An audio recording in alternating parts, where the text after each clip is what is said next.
자, 그러면은 우리 일상생활 중에서 이런 면역 기능을 올리기 위해서는 어떤 생활 습관이 있는가? 저는 제일 많이 강조하는 첫 번째는 스트레스입니다. 스트레스를 받으면요, 바로 면역 기능이 떨어집니다. 우리가 스트레스가 너무 많고 해가지고 머리 수건으로 싸매고 자리에 누워서 한 일주일만 있으면요, 병 생깁니다.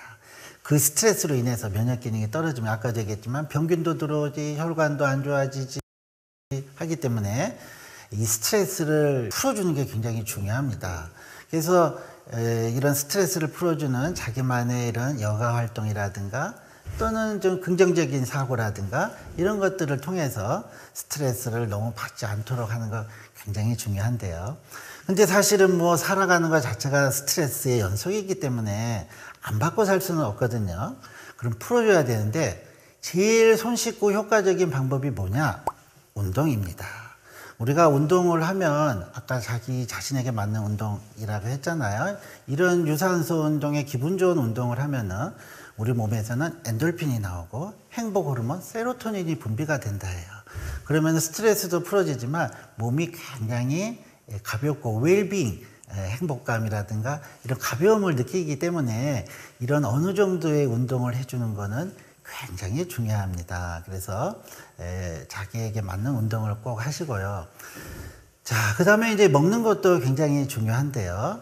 우리가 사실은 이렇게 대사 과정이 끊임없이 일어나면서 몸에서는 찌꺼기들이 생겨요. 그걸 이제 우리가 활성산소라 얘기도 하고 노폐물이라고 하기도 하는데 이런 노폐물들을 이제 없애주는 몸의 기능이 있는데 그런 기능이 나이가 들면서 자꾸 좀 떨어지기도 하고 또 아까도 얘기했지만 젊지만 많은 이 스트레스나 생활 환경이 안 좋아서 또 많이 생길 수도 있고요.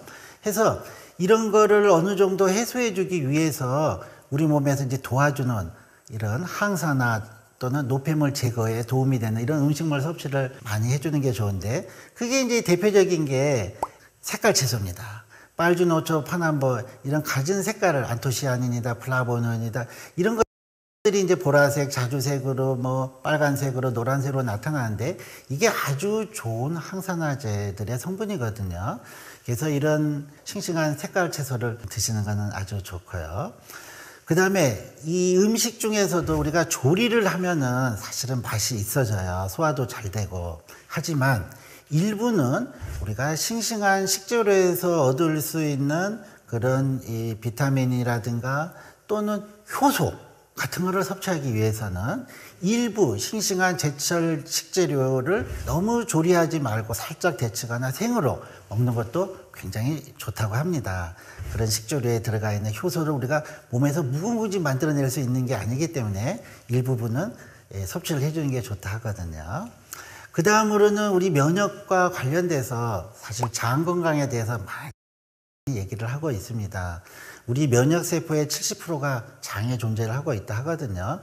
그래서 장 건강을 좋게 해주고 이 장 건강을 좋게 해주는 또 중요한 요인 중에 하나는 장에 유익균, 도움을 주는 균을 많이 살도록 해주는 게 좋거든요.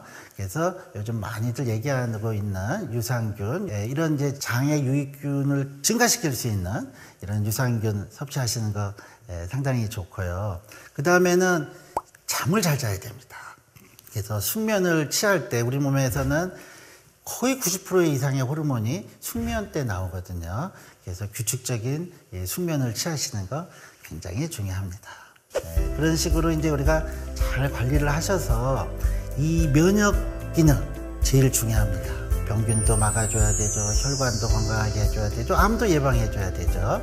그래서 이런 면역 기능을 잘 유지함으로 해서 이런 것들이 잘 관리가 될 수 있거든요.